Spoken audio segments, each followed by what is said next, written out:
To understand why the stock fell, we first have to understand why so many casual retail investors were completely caught off guard. When a public company reports earnings, the media focuses on two main figures: top line revenue, which is total money brought in, and bottom line net income or earnings per share. If a company beats both of those numbers, it's called a double beat. Automatically, most people expect the stock price to jump. And on paper, Google delivered exactly that. Revenue came in well above analyst consensus. Net income was strong. Google Cloud, which spent years losing money, showed accelerating growth and solid profitability. It proved that enterprise clients are actively using Google's infrastructure. On the surface, it looked like a victory lap. But here is the thing about the stock market: Wall Street doesn't trade on what a company did over the last 3 months. Wall Street trades on future expectations, free cash flow, and where the momentum is headed next year. And when professional analysts opened up the detailed financial breakdown buried behind those flashy headline numbers, they spotted three massive red flags. The first major red flag was a massive shock in capital expenditure, or CapEx. Capital expenditure is simply the money a company spends to buy, maintain, or upgrade physical assets like land, data centers, building construction, and hardware chips.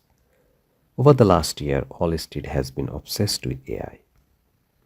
Analysts wanted big tech companies to invest in AI. But now, the mood in the market has shifted. Investors no longer just want to hear about AI promises. They want to see immediate financial returns on those investments.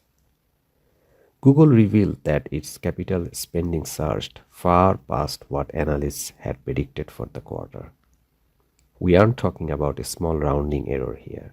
We are talking about billions of dollars in extra spending poured directly into building out massive data centers, stocking up on specialized server infrastructure, and buying tens of thousands of high-end NVIDIA GPUs. When analysts pressed Google's leadership during the earnings conference call about this sudden surge in spending, the message from management was clear. The risk of underinvesting in AI is far greater than the risk of overinvesting. Now, logically and strategically, management is probably right. Google is in an existential race against Microsoft, OpenAI, Meta, and Amazon. If they fall behind in AI infrastructure, their entire empire is at risk. But from an investor's perspective, that massive spending spree drains immediate free cash flow. Wall Street looked at that exploding capex bill and asked a very uncomfortable question. How many hundreds of billions of dollars are you going to spend before this actually turns into real bottom line profit? That brings us to the second reason for the sell-off: a subtle but troubling drag inside Google's core advertising business, specifically YouTube. Google search itself held up fine. People are still searching, clicking ads, and generating steady cash flow. But YouTube advertising revenue came in noticeably weaker than Wall Street expected. Now you might ask, if the rest of the company did well, why does a slight miss on YouTube matter so much? It matters because YouTube isn't just a video platform anymore. It is Google's high margin growth engine.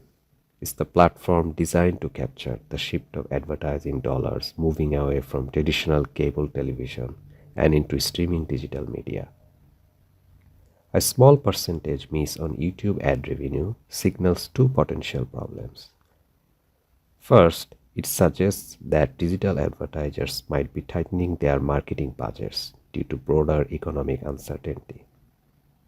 Second, it shows that competition for user attention is tougher than ever.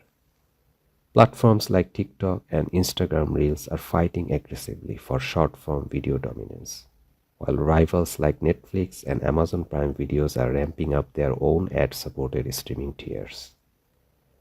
When Google's primary video monetization machine shows even a tiny sign of slowing down, automated trading algorithms and institutional managers react instantly by cutting their position. The third reason for the stock drop has nothing to do with this quarter's revenues and everything to do with regulatory fear.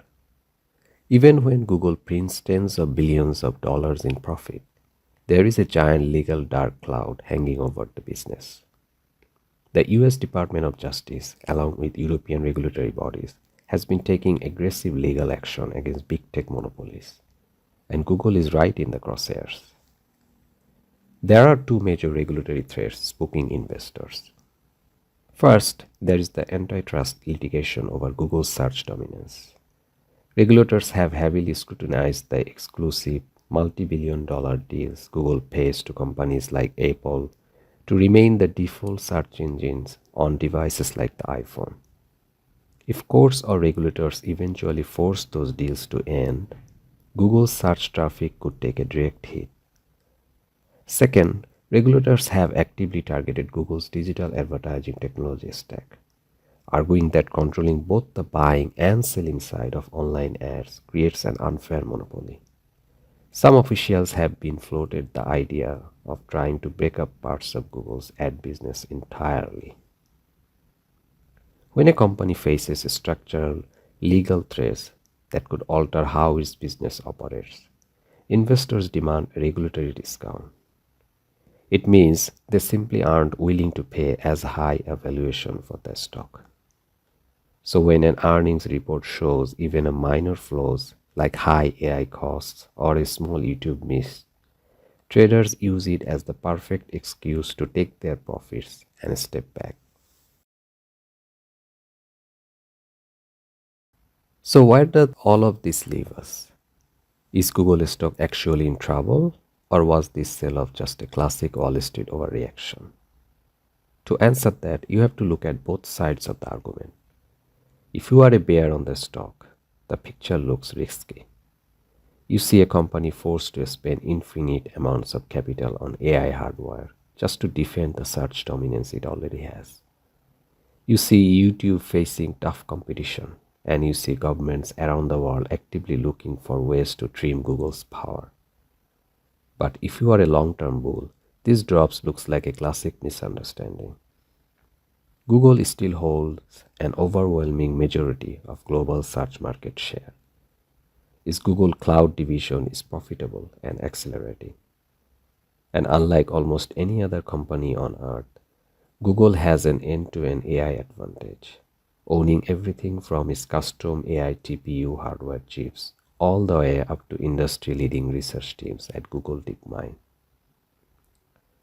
Historically, when mega-cap tech monopolies drop because of temporary spikes in infrastructure spending, those dips have often created remarkable long-term opportunities for patient investors who can look past a single quarter's headline noise.